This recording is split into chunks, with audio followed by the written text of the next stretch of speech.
Welcome. I'm Jill Baldauf, Associate Dean Alumni Relations from the class of 1981. I'm thrilled to welcome everyone to our first event celebrating Worldwide Welcome Weeks 2020. It's only fitting that our first event is with all of our European and Middle Eastern alumni. This is typically a time when we welcome the newly minted alumni, the class of 2020, into chapters all around the world.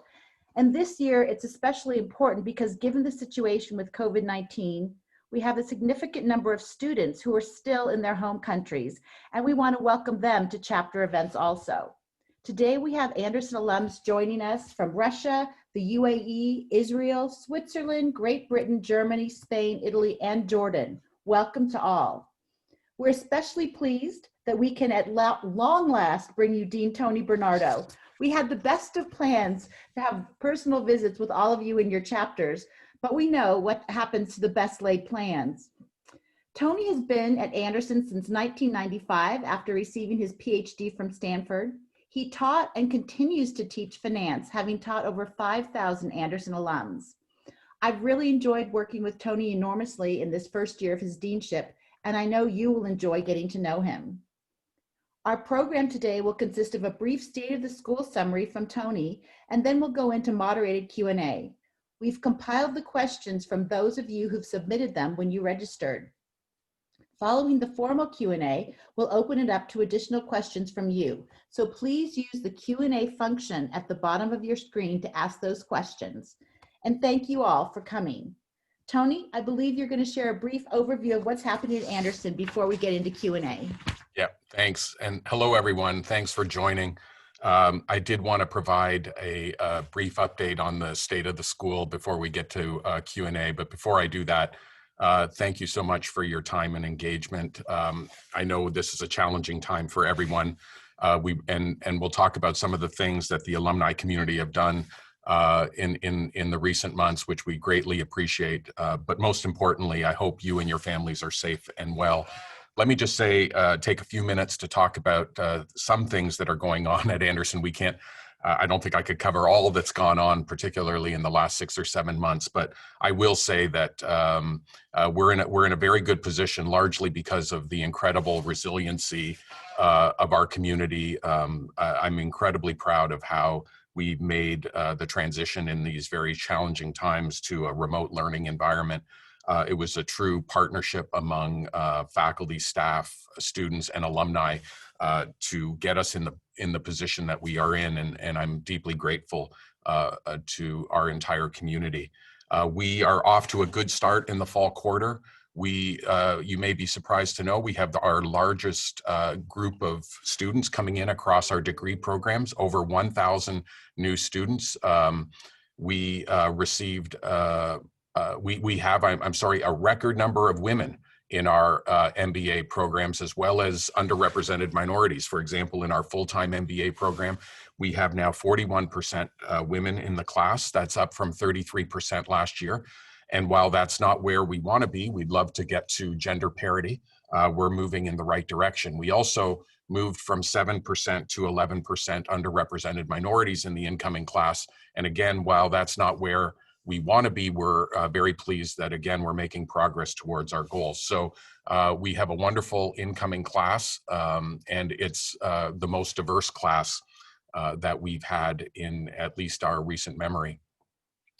From some other updates that are particularly relevant for our international students and alumni, as you may know, we were able to get STEM certification for all our MBA programs. One nice feature of this is the STEM certification applies to the entire program, not just a specialization within the program. And as a consequence, all students who graduate, all international students who graduate, get the benefits of extended visa times because of this. And also, largely because of the advocacy of our alumni community, we were able to get the STEM certification retroactive to the class of 2019, which I know made a very, very big difference in the lives of many of our recent alums.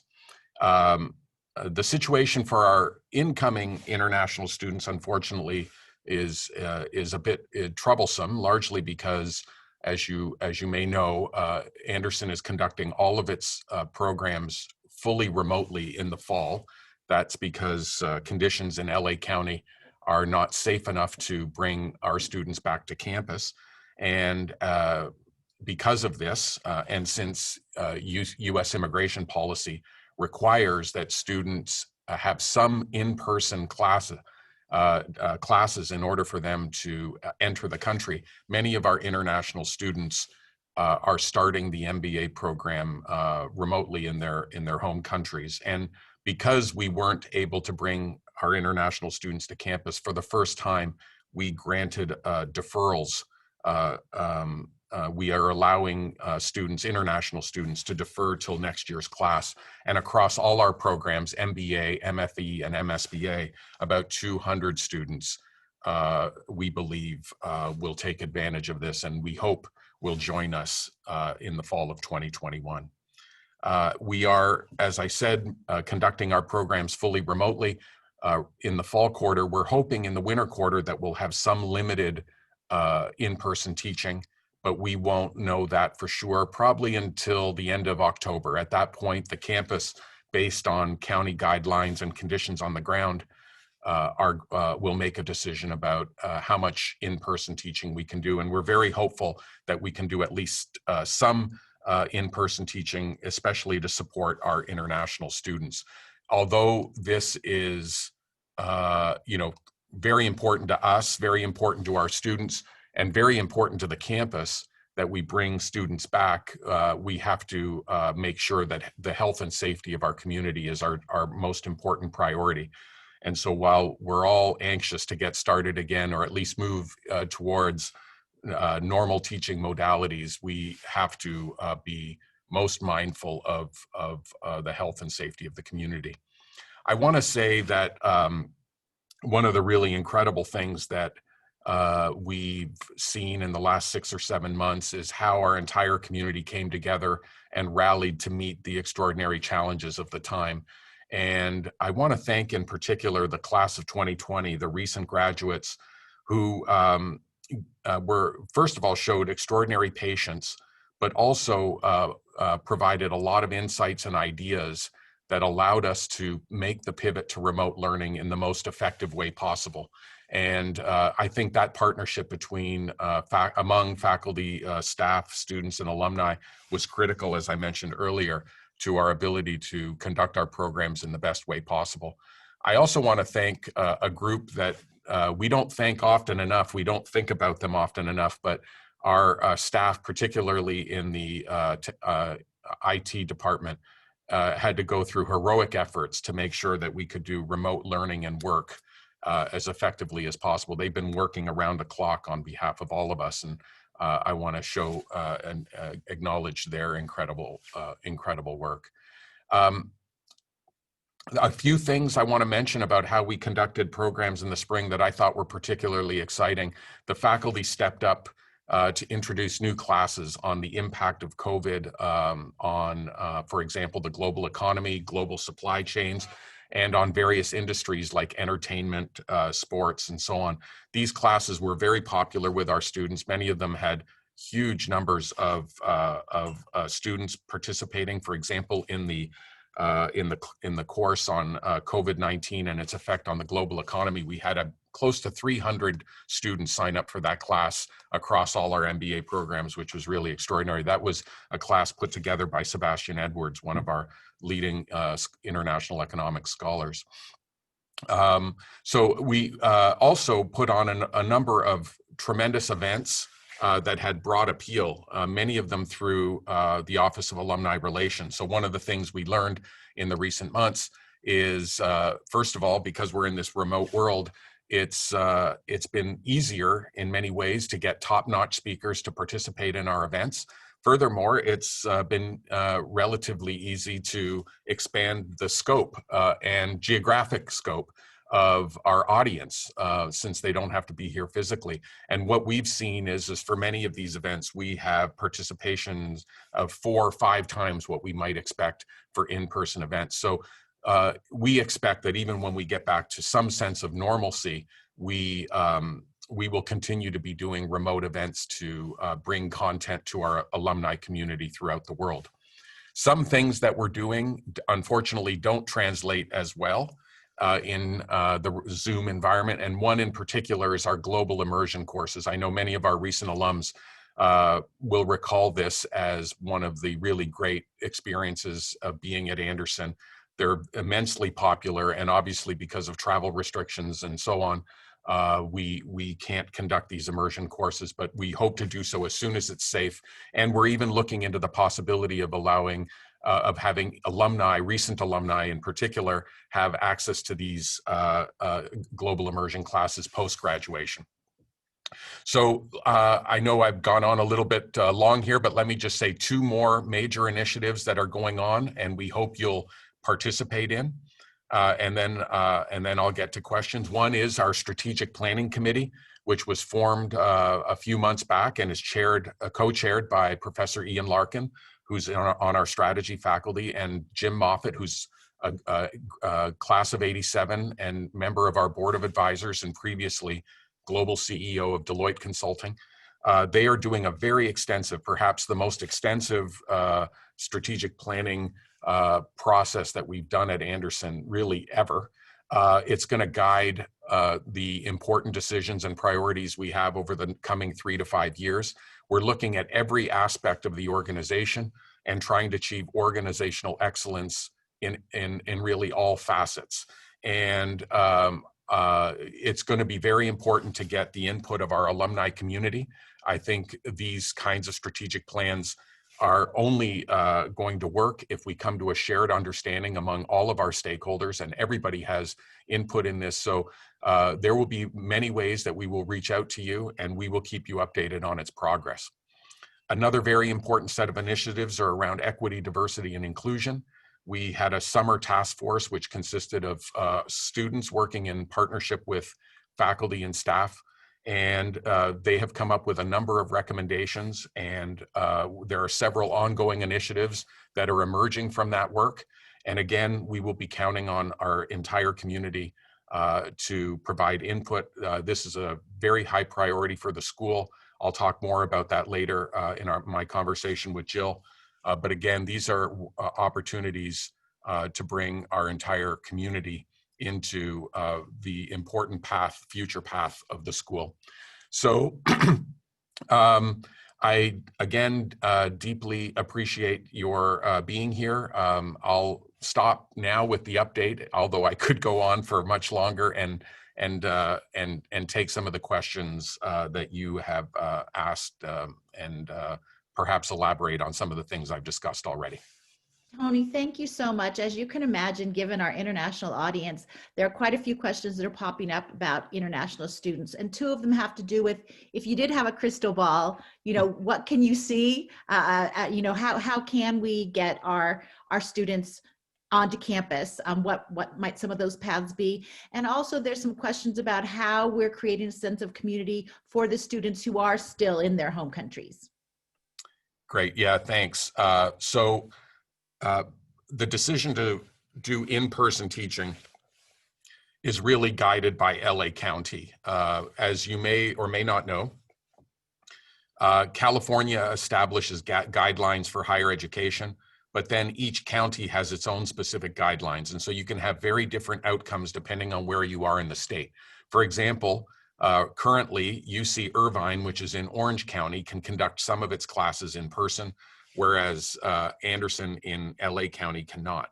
And fortunately, it looks like conditions are improving in LA County, although we're very concerned about a second wave in the fall, but conditions are improving in LA County. And if they continue to improve, there's a good chance that we will be able to conduct some of our classes in person in the winter. I should say that the best case scenario for us in the winter is that about 15% of our classes would be offered in person. And the reason for that is if you want to maintain safe distancing and a safe learning environment, you have to dramatically reduce classroom capacity and so on, it has to be roughly about 15% of current capacity. So a classroom that normally holds, say, 72 people might only have 17 or 18 students in it. And for that reason, we would have very limited, maybe 1 out of 6 or 1 out of 7 of our classes offered in person. And that's a best case scenario.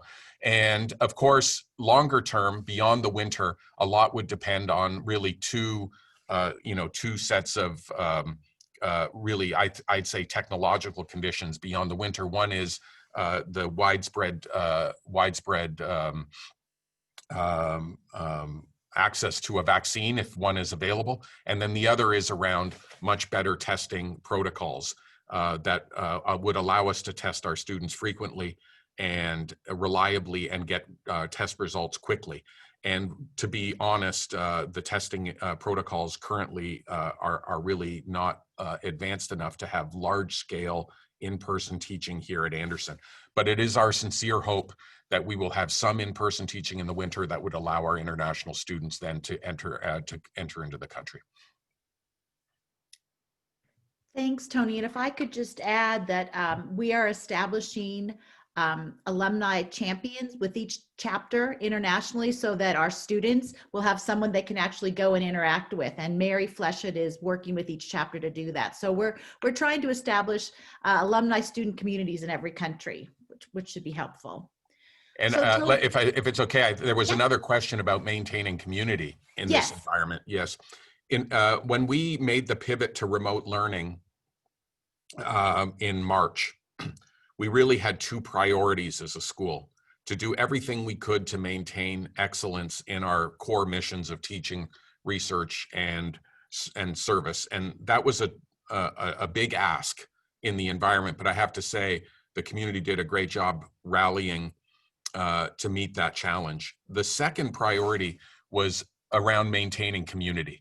What we were concerned about here is that in this remote environment, in this environment where we have to physically distance, that would also result in social distancing and in particular, not allow our students to develop the strong bonds that are really critical to being part of an MBA program like Anderson. So we had a number of initiatives working with students to try to encourage community building and growth.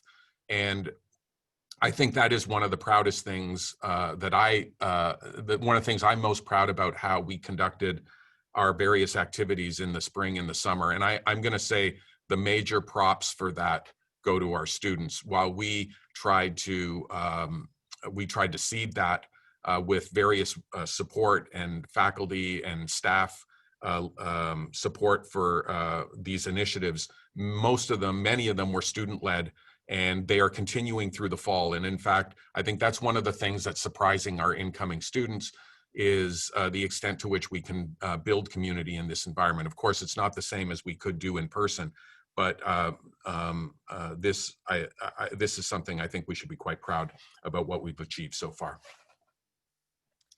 Thanks, Tony. As a follow-up, a question is, what's your biggest surprise about the job? And I'm just going to say, don't say COVID-19, but other than that. Well, it shouldn't have been a surprise. I've been here 26 years. I was on the faculty. Some of you may have taken classes from me. I was on the faculty for 25 years, and I should have known better, so I shouldn't have been surprised. But the depth of sentiment, the depth of commitment of our faculty and staff really showed itself and alumni, really. I'll talk about a few initiatives that the alumni helped us with extraordinarily, was even surprising for me, despite the fact that, I'd been here 25 years. It's really remarkable how we rallied, the way we put, in particular, the student experience first, and tried to create the best environment possible. And let me give you 2 examples where the alumni played a huge role. And just goes to show the strength and commitment of the community. One had to do with student internships. As you can imagine, in this in this environment. It's an extraordinarily challenging career environment for our students. And many companies that would normally hire our students for internships in their summer between their first and second year weren't able to make those commitments. So we reached out to our alumni, and we got an extraordinary response. The response was so great that it turned out that 99% of our students in this past summer who were seeking internships were able to fulfill their goal.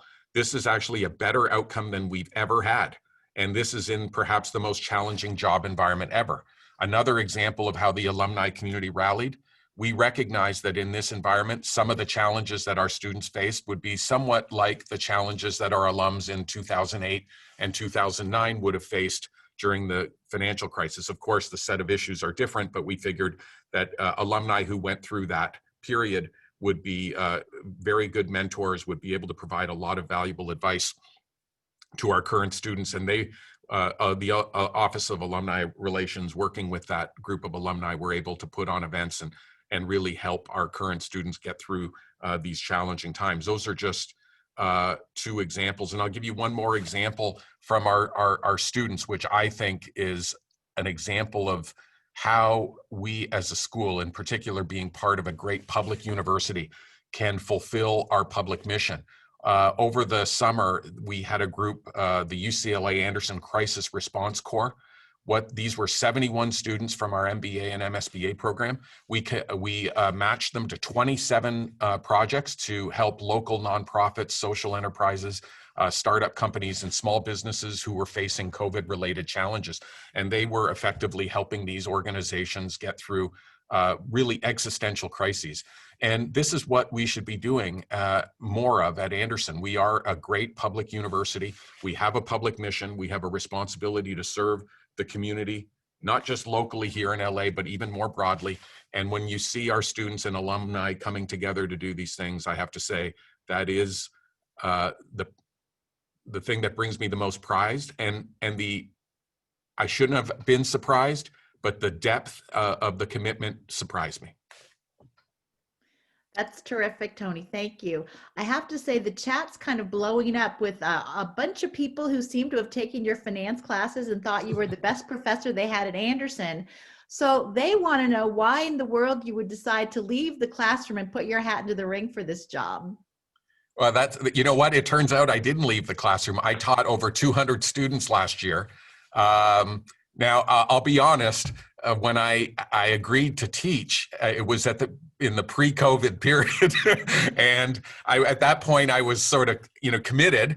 To be honest, it was hard to teach and, do all the duties in my current role. But, as I imagine many of you know who took classes from me, I really love teaching. In fact, teaching, I've taught thousands of students over my 25 years, and I really think it's one of the great privileges of my life. And I can't imagine what my life would be like if I wasn't in the classroom. Many of us on the faculty go into this line of work because we want to have a positive impact on students. Hope that we can make career and life, I won't say changing, but career and life impacts that really enrich all of our students' lives. And that's one of the reasons we do what we do. Believe it or not, 26 years ago, when I started here as an assistant professor, I didn't come here to eventually become dean. I really wanted to continue to pursue my teaching and research. And I will say that, why did I put my name in to become dean? Well, the school has been extraordinarily great to me. I think it allowed me to reach my fullest potential. I've exceeded any reasonable expectation of what I thought I would be able to accomplish.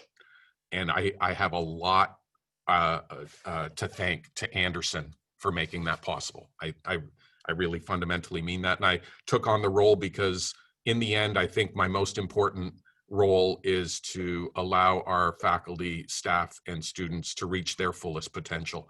And if I can help in that regard, I think that would fulfill sort of my goal to give back to the school all that it gave to me. Thanks, Tony. There are a couple of follow-up questions wondering specifically what you learned about leadership and maybe some of the pivots that you've had to make from what your expectations were when you first became dean until now. Yeah, so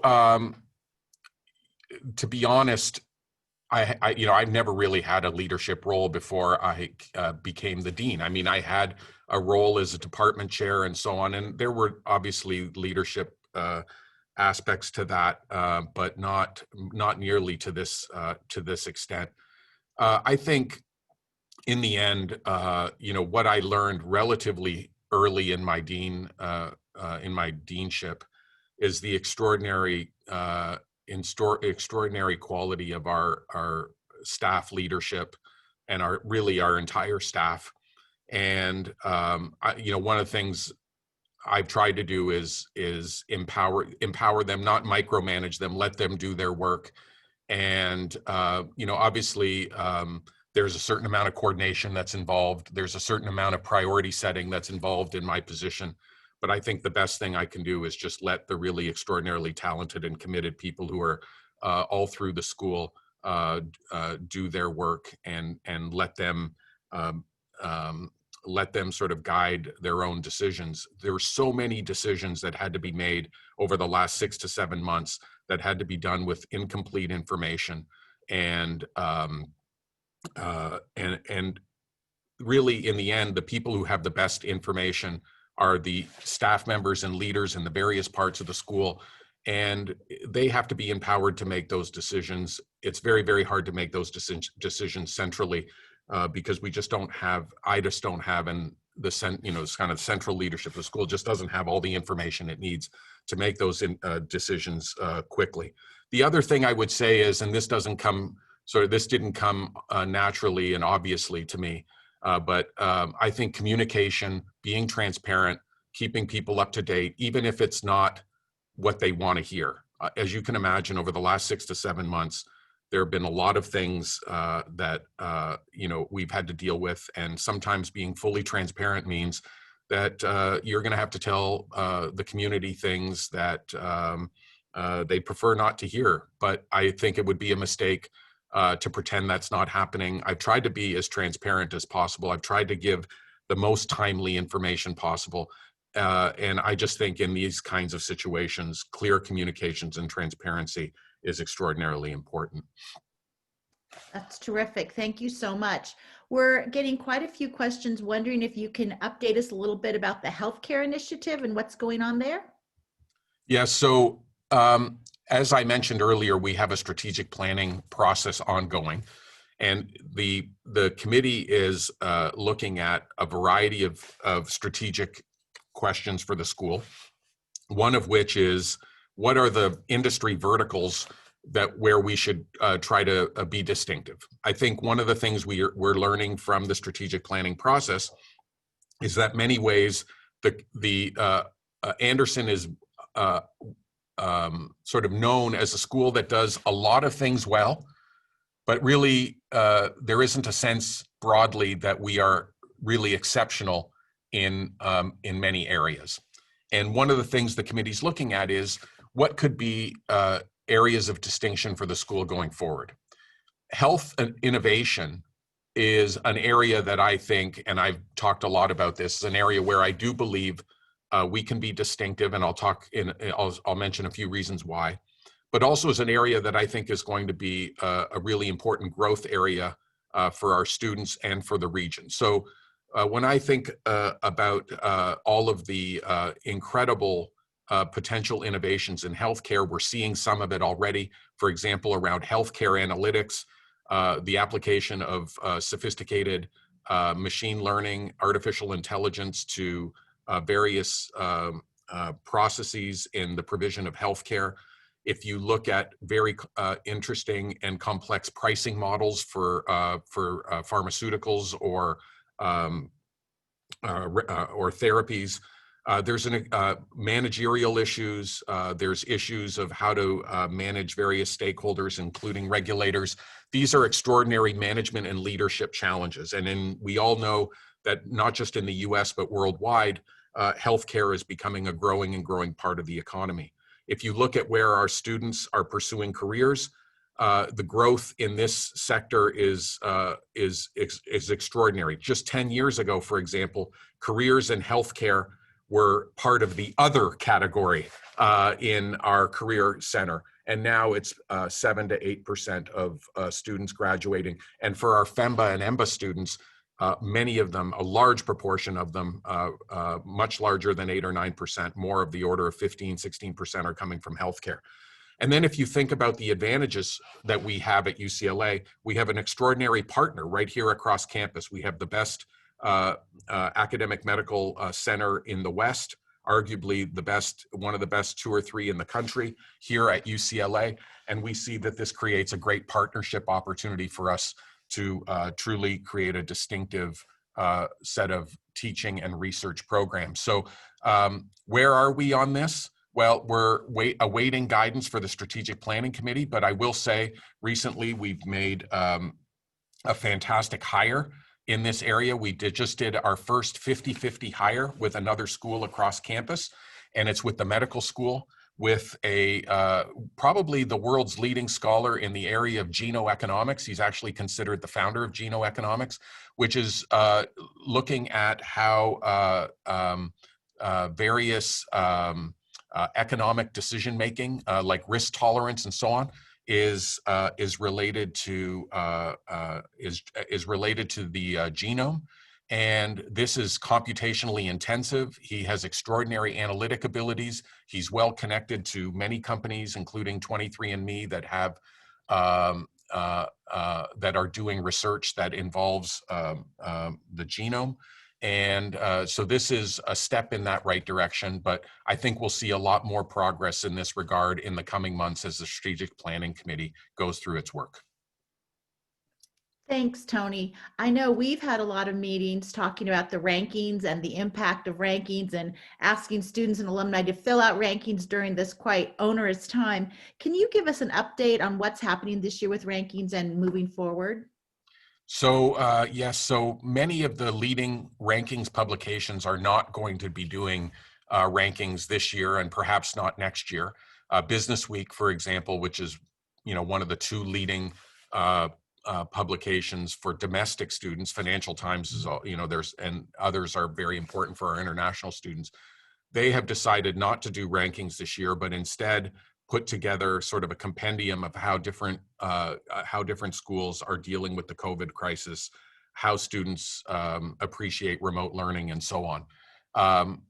Many top schools have chosen not to participate in the rankings. That is, they're only providing raw data, but not, for example, survey responses from their alumni and students. And we are also one of those schools that are providing data, but just felt that in this environment, we didn't really believe it would be representative of an MBA experience in any sort of normal time to be conducting surveys of especially recent alums.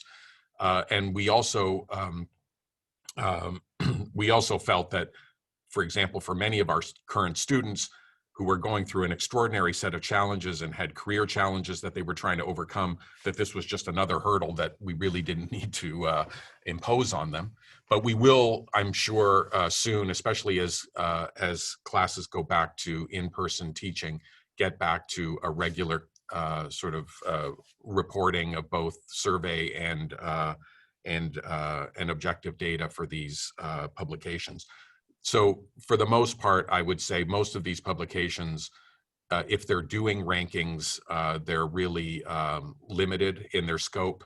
Many of them have abandoned them for the coming year or 2, and many top schools are waiting until we get to some sense of normalcy before they fully participate in the process. Thank you for that. Turning to a topic that's been quite big in the headlines, diversity. Quite a few alums are asking, what are your thoughts on diversity in Anderson, both for the faculty and for the student population? So there's a lot to say about this. Let me just say a few sort of things, particularly around students and faculty. I think Anderson's record on diversity, both in the students, among students and faculty, is very poor. I don't think there's any way to sugarcoat it. We this year made significant gains. As I mentioned earlier, we went from 33 to 41% in terms of representation of women, and 7 to 11% in underrepresented minorities. But by the way, that big leap from last year to this year only brought us to the median for top 25 schools. And I would say the median for the top 25 schools is not good enough either. So we have a long way to go. I don't think there's any way we could say otherwise. On the student front, we can make progress more quickly. This year, for example, I increased the budget for financial aid substantially, particularly to attract the top women and underrepresented minority candidates in the pool. And by increasing fellowship funding, it can make a difference, as we saw this year. Of course, that strains the finances of the school, particularly in this challenging time. But nonetheless, I still think that's a major priority for us going forward, even if it poses financial challenges. But that's not just getting students here is not nearly enough. When they get here, they have to be in an environment where they feel they belong and where they feel they're valued and where they feel they can reach their potential. And when I charged the Strategic Planning Committee, one of the major charges that I had for the committee was to help us think through how to create a great work and learning environment for everyone, not for some, but for everyone. And that's going to be a major set of initiatives that come out of the Strategic Planning Committee. And we have started on that work. As I mentioned, we had this student task force over the summer working with faculty and staff, working also alongside the Strategic Planning Committee to come up with some recommendations. Some of them are about organizational design, how we design our various functions at the school. Others are around things like curriculum that really, in my view, have to be changed significantly. For example, I think it's incumbent upon us to prepare students to be leaders of diverse workplaces. That means the curriculum has to change. That means that our faculty have to get comfortable having conversations that many of them are currently uncomfortable having. So this is a major challenge for a school like ours. It's a major challenge for all business schools, but it's an imperative. I just don't believe we can prepare effective leaders unless we make curricular changes and unless we get our community to feel more comfortable having conversations that we have to have, not just because of the events of the last few months, but really because of an entire history of underrepresentation, particularly in the business community. I'll say on the faculty side, this is where the progress is going to be the slowest, and not because I don't believe we have the will to do it, but because if you think of the nature of how faculty representation works, it's very hard to make meaningful differences in a small amount of time. And the reason for that is we have about 150 faculty, tenure track and non-tenure track faculty at Anderson, about 150. And in any given year, there's about 7 or 8 that might change, that might switch, because some people retire, some people leave, and we replace them. And of course, we have to do our very best to bring in diverse faculty. But you can see that relative to the entire pool, this is a slow-moving process. But despite the fact that it's a slow-moving process, we should never use that as an excuse for not doing the very best we can. And so this is a big challenge. But I'll say that one area that we're working on and where I think it'll bear fruit is improving the pipeline of potential faculty and trying to find ways for us to be able to attract that pipeline to Anderson. Because I think in the end, that's going to be how we make a really long-term difference there. So there's a lot to unpack, but as I mentioned, this is a high priority for the school. This is going to be something that we are looking at carefully through our strategic planning committee. And I think it's going to have to, in order for us to really make progress here, it's going to require organizational change. It's going to require changes for admissions. It's going to require how we interact with student clubs, how we do hiring and promotion at the faculty. In fact, it's hard to think of anything that we do here that will not have to be rethought if we're really going to really make significant progress in this regard. Thanks, Tony. It's a really important topic, and it takes a lot of thoughtful action, and we appreciate that. I'm going to turn back to some of the questions I'm getting about international students. Specifically, they're wondering if the deferrals that were granted are going to impact the number of new students you can take in the future years, and also if you even know yet how applications of international students are looking for the coming year. Yeah. So in our across our programs, in the full-time MBA program, we had something like, I don't know the exact number, but around the low 20s who have chosen defer. Where we saw most of the major deferrals were in the MFE, Master of Financial Engineering, and the Master of Business Analytics programs. That's where we had very, very large number of deferrals. For the MBA, full-time MBA program, it was about 22 or 23 students, I believe, who are going to defer. Now, what we don't have data to support this yet, but we believe that next year will probably be an outstanding year for applicants. And that's because, as we know from historical data, when the economy is not doing well and the global economy is not doing well, we see that we typically see large increases in the number of students who apply to MBA programs. And we're expecting that this is going to be a very strong year for the number of applicants.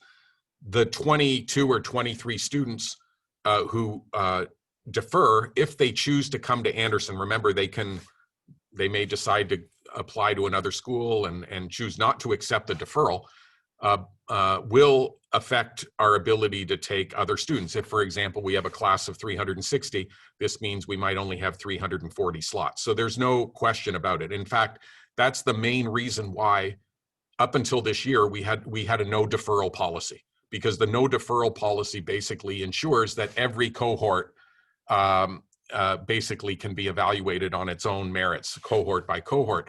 The unfortunate trade-off here is we felt that because we couldn't even bring them into the country, it was unfair not to offer the deferral option. But a cost of that is it reduces the number of slots for other students. That's just, again, you can't ignore that. It is, in fact, the major cost associated with doing deferrals.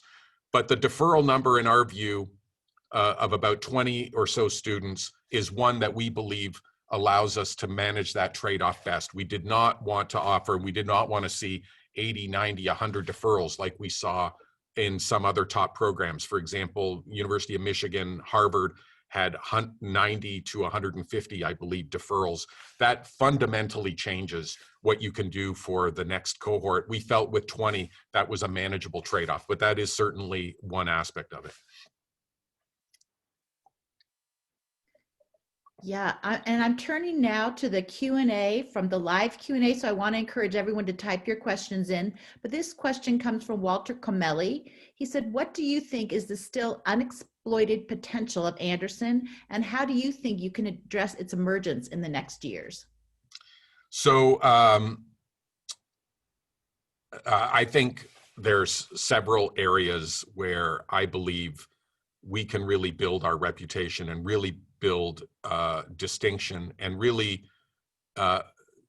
sort of create a brand that is somewhat unique. And when we do that, and again, I keep referring back to the strategic planning process, when we think strategically where those things might be, we have to think about what our natural advantages are at Anderson. And when I think about what our natural advantages are, one is I believe we have an extraordinary student culture. It's a collaborative culture. It's one where people work together. This is not typical of many business schools, which tend to be quite competitive.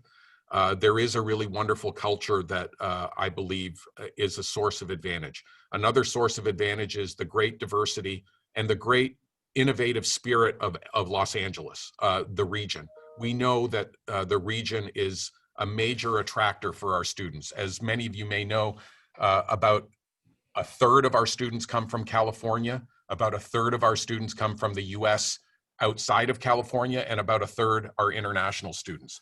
But about 70% of our students stay in Southern California after graduation. So it's clear that LA is a magnet, and in particular, it's a dynamic region. It's creative, it's innovative. There's also a lot of activity in LA, especially around new ventures, particularly at the intersection of technology with media, technology with finance, technology with education, technology with healthcare. And I believe that this is an area where we can excel and create distinction, where technology intersects with verticals, industry verticals, where we have a strong reputation, and where the LA region is dominant. So you think, again, media would be a great example. Healthcare innovation is another great example. And I'll say, some of you may be surprised to know this, but across the US, UCLA Anderson is the third highest among all the top 25 schools in placing students in careers in technology firms. And that's third across the US. In fact, our proportion is higher than Berkeley and Stanford. I don't think a lot of people know that.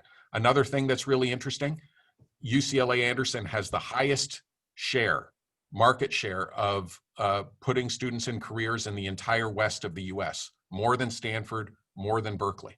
So we have some advantages around technology, particularly at the intersection with all these different industries. And I think that's one area we can exploit. And many of those areas, there are great strengths at UCLA on campus that we could partner with. So that's one thing. I also think around diversity. LA is an incredibly diverse city. I think there's extraordinary, again, campus assets around this. I don't see why we are a laggard on diversity issues, faculty, students, and so on. Given our natural advantages, I don't see why we're not a leader. I think we can be a leader in that. Great. I'm going to turn to a question from Yoav, who is noticing that the whole world is moving to remote mode and saying that, this is challenging for some of the biggest US corporations because it was so going against the norm. But on the other hand, younger students in the workforce are very much used to working remotely. Yeah. So both of those things reduce the value of the classic university physical education model, and specifically in the US as a means to being employed in the US. How do you see the future of all the classic universities and Anderson more specifically? Well, I think that's a fantastic question. I think that's the big question we have to grapple with. And here are my thoughts. I'm not saying, this is definitive and unchanging, but these are my thoughts on this. First of all, at a school like UCLA Anderson, I don't believe it would make sense for us to be fully remote. There are too many advantages of the incredible group of students and faculty peers that we have. And they're unmistakably, we are missing something in the Zoom environment. And what I view as the main thing that we're missing is serendipity. And what that, to me, in the creative process, a lot of creativity happens through chance encounters, through informal conversations and meetings, which don't work particularly well in a Zoom environment where everything has to be scheduled. But all that being said, there are huge advantages to this remote environment. I already mentioned one. We can dramatically broaden the reach of all our programming at relatively low cost. We can expand the geographic scope more easily for our students, for example, in some of our programs. And let's not kid ourselves, we can reduce the cost of providing an MBA education, which is one of the, I'd say, biggest issues facing MBA programs all around the world, and that is the very high cost of getting the degree, and not just the out-of-pocket cost, but the opportunity cost of having to take 2 years out of the workforce, for example, if it's a full-time MBA program. Now, clearly, in my view, remote learning can be part of that solution.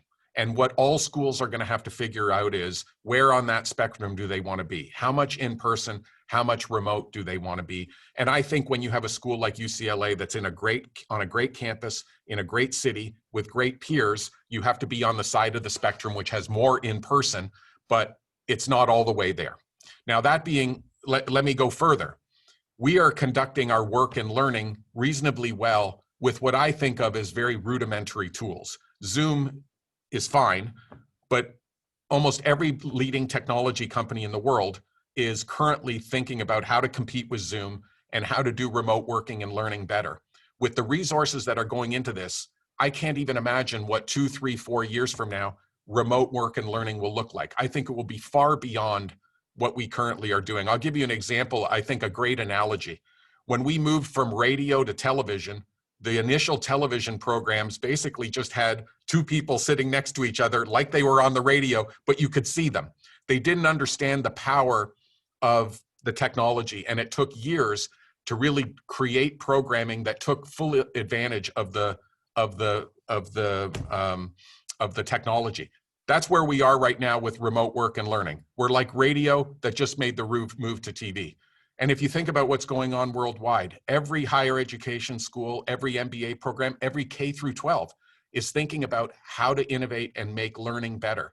We're going to learn from this. There's going to be extraordinary learning and innovation that comes from this. So if you think about where we are, that's a too narrow view. You have to think, where are we going to be 3, 4, 5 years from now?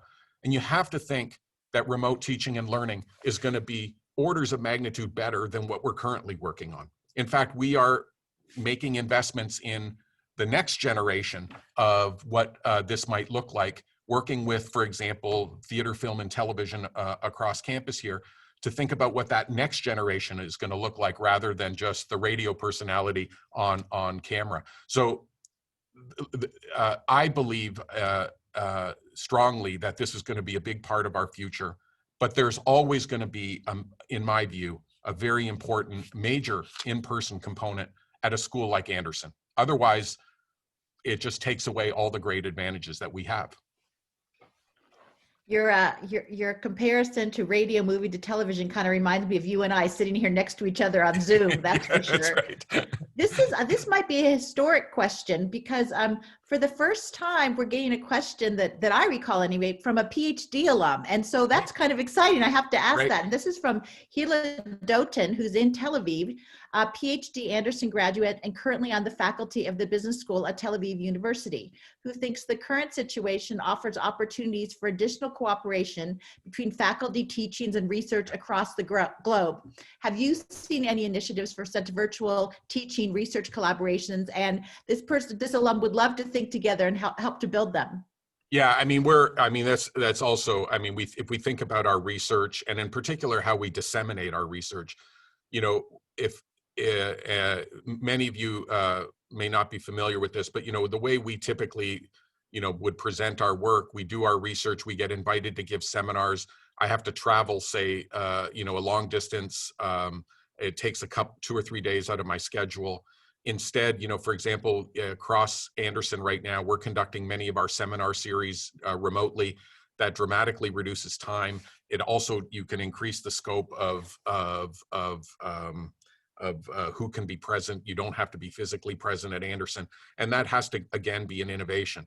Also, all of these technological tools are really making it easier to collaborate with faculty all over the world rather than just your colleagues here at Anderson. By the way, there's research on this that goes back decades. And what the research shows is that being physically close was very critical for research collaborations decades ago, but the importance of that has narrowed over time. So in other words, as communications got better, as we had tools for communicating over long distances, that advantage is narrowed. And now you can imagine that the advantage is going to be very, very minimal. And so that will continue the trend of collaborations across, really with scholars across the world. So I do think absolutely this is a trend in sort of both how we disseminate our research, who we collaborate with. and we're starting, especially in these seminar series, for example, we're already seeing this in our fields. Thank you. We're getting close to the end of our time, but I think I could probably squeeze in 2 more questions. So I'm going to turn to Jaime Martin from our Spain chapter. He says, "Hi, Tony, a pleasure listening to you." He graduated in 2003. He feels that the MBA should be a lifelong learning experience, not just a couple of years. Have you contemplated a way to reframe the MBA concept so it goes beyond graduation, so alumni can refresh on key topics on a free or pay model and have access to faculty or content, etc.? Yeah, so this dovetails into the previous question. Again, I mean, all of you should be engaging with the strategic planning committee because you are all great strategic thinkers. So please carry forward on this. But let me make a comment and why technology is going to make a difference here. One of the trends, and Jill can elaborate on this, that we've seen is, alumni, our students are changing careers more frequently. They're finding that, for example, they may have concentrated their energies in a particular area while they were students here, and then they came to learn later, oh, I wish I had done this, I wish I had done that, or I just moved to a new venture and I have a completely new set of responsibilities, and I really need lifelong learning. And technology, remote technology, is a fantastic way to deliver that and to deliver it in a cost-effective way. Furthermore, and this is where we're actually doing a lot of innovation, is on short programs, executive education type programs, which are very targeted. If you have, say, a leadership issue that you're dealing with that you'd like to learn about, you're not going to get a degree. What you need is, perhaps a 1-week short course that's dedicated to that. And one of the things that has been an impediment to developing those courses in the past is that if you only have a sort of a modest geographic scope for drawing students, you can only do programs that are very high level and have broad appeal. It's very, very hard to do narrower but very important managerial topics because you have a limited market. But if you use technology and the market geography expands, you can now do short courses that are much more targeted and really appeal to alums who are facing certain career challenges. And so this is where I think the huge payoff is to technology and learning. It's not as much on the degree programs, although there will be some of it. It'll be on these certificate and short programs. And I think that is going to allow for tremendous variety and breadth of topics because it can be delivered in a cost-effective way.